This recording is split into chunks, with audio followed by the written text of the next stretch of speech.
The country is in the midst of an unprecedented homelessness crisis, with 90,000 on the social housing list and over 3,000 families in emergency accommodation.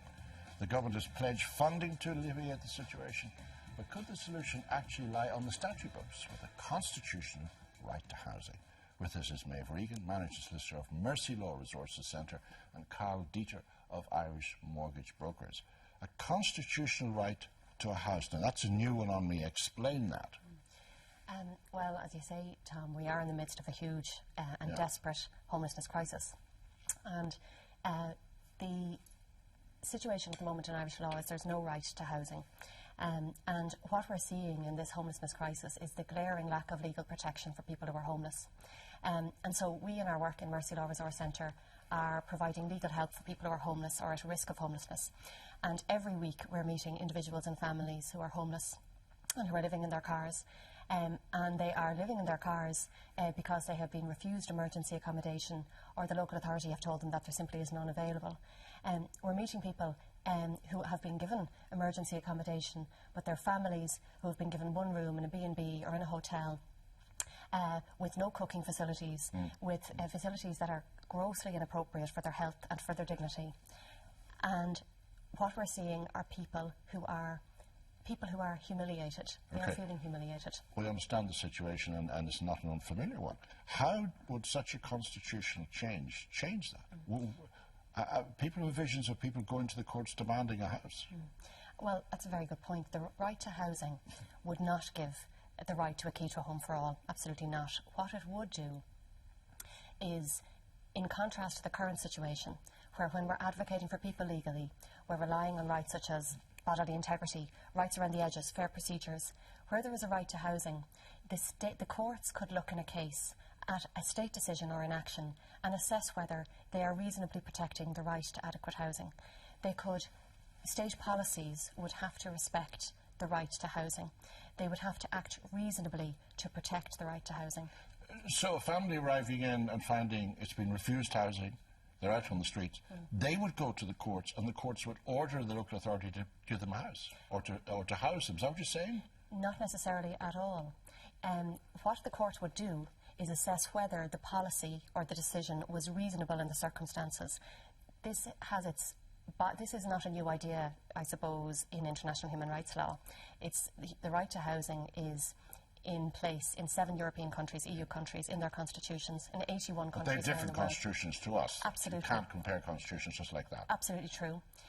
However, the right itself has its genesis back in the UN Declaration of Human Rights and in other international But give me an covenants. example, Maeve, of a case familiar with you, where a situation where you say to yourself, well, if those people had that constitutional right, they'd have a bed and a roof over their heads tonight. Great.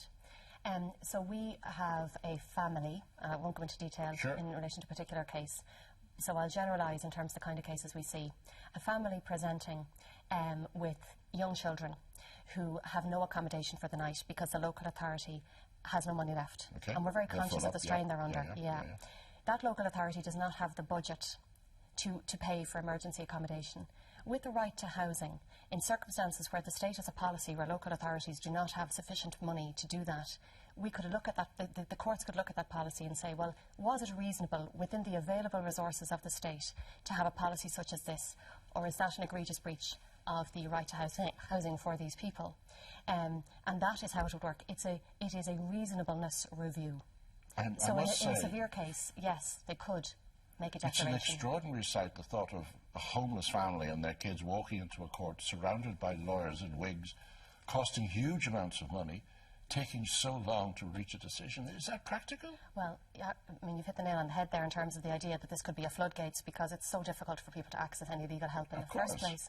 However, the idea would be that you would be looking on a wider level at the state policy. So, for example, Tom, if the government was to decide to cut funding to homeless accommodation tomorrow, with the right to housing, you could take a case against on behalf of somebody who was affected and challenge that policy decision. Without the right to housing, we can't do that.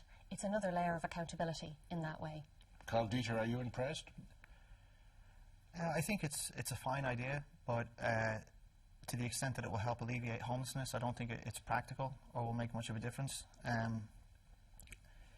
We already have some precedent out there. You mentioned the UN Charter on Human Rights, Article 25 looks at the right to housing. The European Social Charter, Article 31, everyone has the right to housing. I think it's section 41.2 of our own constitution talks about protecting the family, and I don't think it's being pedantic to think that protecting a family means at least you've got food, water and a roof over your head. I'd also reject the idea that every right has to be enshrined in the Constitution. The right to privacy isn't enshrined in the Constitution. Equally, rights can exist. The Constitution can reinforce a right, but it can actually exist independent of that. And I suppose what I'd be looking at is how will this make a fundamental change, and I don't believe it will. Equally, relying on the court process, anyone who's been through it realises how long it takes. Sure. You'd have families that be homeless for a very long time. As somebody in the property business, take us into homelessness and your view of it. I mean, there are thousands and thousands of houses in this country outside of Dublin, the ghost estates, empty houses. The crisis is not the number of houses, the crisis is where the houses are, isn't that correct? Well, funny enough, we actually have thousands of empty houses and thousands of empty buildings even in Dublin. Really? Yeah, and I mean, certainly if you were to look at the Department of Environment, Community and Local Government, Alan Kelly has said, I think it was last year, that wasn't his line that no one is homeless, I'm not quoting verbatim, but effectively it wasn't due to a shortage of funding. Whereas what people dealing with local authorities are saying is that absolutely is the case. And then we have... Funding from where? From government? Funding either from the DECLG or from local authorities. What he said is that the money is there. So if you're homeless, effectively, you're sleeping rough due to choice. I don't believe that. I don't accept it. I think that a lot of the issues arrive in the private rented sector. I think that there's a lot of issues that rise out of the fact that we don't tax land or dereliction.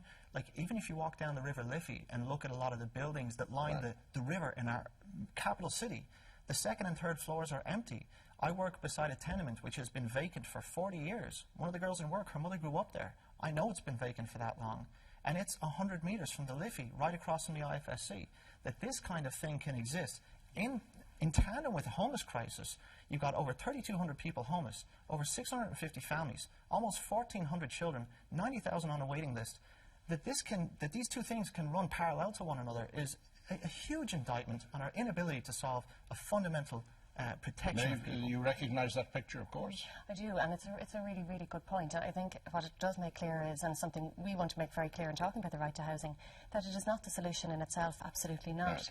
But it's a part of our building a solution, our making our society better and safeguarding against something that's happening. Have you any traction in this idea? It's actually great traction. I suppose the right to housing has been in the air for several years. Yeah. It's only though when things start to fall apart that maybe the importance of the right is starting to be looked at as something that is very real, that it's not something aspirational or in the air, but that it's a safety net. That for exactly what Karl is describing there, where there seems to be solutions out there and they're not being acted upon. With the right to housing, you have a way of calling the government to book in terms of, are you reasonably assessing the options? That would be the court's role, a reasonableness assessment, to actually look at the policies themselves. If there was one thing that would solve our homelessness problem, what would be it? If you had that choice to make, since you're inside the property business, one thing.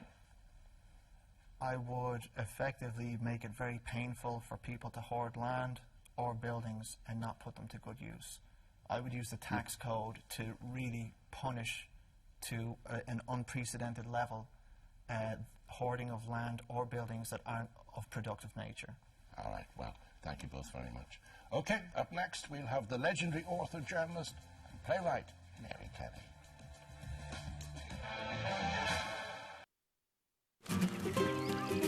So, what do you think of the place? Can you see yourself living here? Yeah, I like the young, busy professional vibe. Is there anything else I need to know? Stay away from number 51. At AIB, we know how complicated finding the right home can be. This is the beast. Which is why